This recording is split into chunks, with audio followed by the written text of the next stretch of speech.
ఆదామును దేవుడు ఎలా తయారు చేస్తాడు అందరికీ తెలుసు కదా. అందరూ కూడా చిన్నప్పటి నుండి కూడా వింటున్నదే ఆదామును ఏ విధంగా తయారు చేస్తాడు అందరికీ తెలుసు, చర్చికి రాని వాళ్ళకి కూడా తెలుసు. అయితే ఆదాముని మట్టితో చేసి ఆయనలాగా చేసిన తర్వాత వెంటనే బ్రతికిండు ఆయన. ఏం చేశాడండి దేవుడు? ఏం చేశాడు?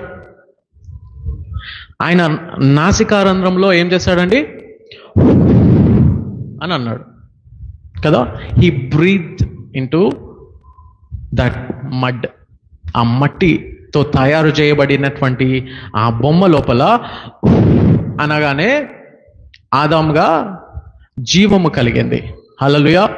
అయితే హీబ్రూ భాషలో ఈ బ్రీద్ లేకపోతే బ్రెత్ అనే దానికి అర్థం ఏంటో తెలుసా? హీబ్రూ భాషలో స్పిరిట్. ఏదైతే యేసయ్య అని అన్నాడో ఆ స్పిరిట్.